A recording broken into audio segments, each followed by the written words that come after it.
If you want to make real AI ads for real brands, then product consistency isn't the craft choice, it's a non-negotiable.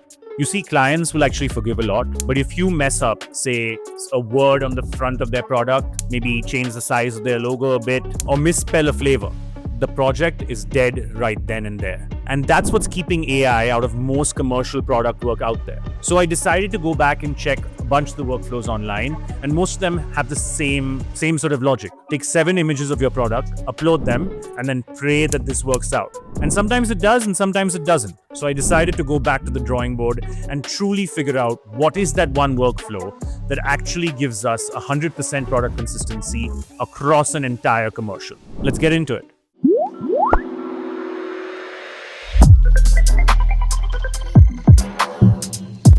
When we started doing our research, right, the workflows that we started seeing all had the same logic in it. Let's just cram every single thing about the product, all the angles, all the artwork, maybe a product hero shot, and just make one sheet with all of this jammed into it. And then let's just upload that onto Nano Banana and Seed Dance and hope the model figures it out. So we decided to test this theory. So I decided to build this fake energy drink brand, right? And then we created that all-in-one product sheet, all these different angles of this, all the artworks, or maybe a product hero shot, all crammed into the one product sheet, much like the one that we saw online. And we decided to test it out. Let me show you what happens. We uploaded that product sheet onto Agent 1 and then asked the agent to use Seed Dance to create this beautiful product hero shot with it.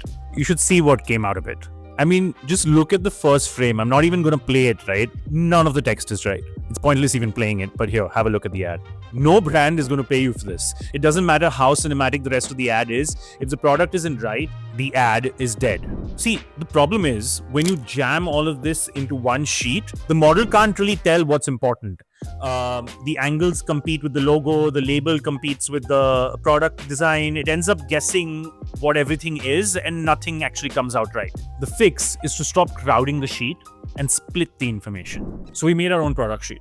The first sheet that you see over here is just about the product shape, right? All the angles, the front, the back, the bottom, and that's it. There's no label copy blown up, no design details called out, just the physical form of the product from every side. The one thing you must include in this is a scale reference. Because you see, the model doesn't understand whether the product is the size of a can or the size of a keg. And the scale reference solves that. This is something that we've been doing in traditional shoots for years now. Whenever a vendor has to send a prop or a product on set, they'll take a photograph of the product or prop right next to, say, a coin or a banana, just so the person understands the actual size in relativity to the other object seen in the image. Similarly, this is exactly what we're doing with the AI models. If your product is something that fits in a hand, put an image of a hand holding the product. If your product is bigger than that, maybe you could have a human being standing next to the product, like say in the case of a bike. For our energy drink, since it fits in a hand, I put a hand holding the product. Now the model knows the relative size of the product. Now this sheet is your baseline. Upload the sheet and try a complex shot. Don't try a static hero shot. Try something with real motion, a dynamic angle, something crazy. Now when you try to generate with this, you'll see the things that don't work, and something will definitely not work. The thing is, there is no one-size-fits-all product sheet out there because every product is different from the other. And that's when you got to try and figure out what is it about this product sheet that you just created that isn't carrying forward to the video. Is it the logo? Is it the artwork? Is it the size of the can? For a can, it's almost always the small text under a logo. Maybe for a lipstick, it's the metallic cap or the brand engraving. For a shoe, it's like the intricate textures or the designs on the side of the shoe. For every product, you're going to find something new that breaks. And that's the thing you build the second sheet for. You only make the second sheet for the stuff that's breaking in the test you just did. For the energy can, the label copy was breaking. So the second sheet just had the wrap design of the can stretched flat so the model can see the text without any obstructions. Just the front and back laid out clean. If your logo was breaking, maybe it's just a close-up of the logo pointing to where it is on the product on the second sheet. If it's an intricate design, you do the same thing. You take a close-up of that intricate design, you point out where it is on your product, and that's all you put on that second sheet. What's important is you always follow the first rule. Do not cram more than what is required on any of these sheets because, again, you'll go back to confusing the model. Now you upload both the sheets and test the same shot. As you can see, it holds perfectly. Pro tip, because I'm a pro.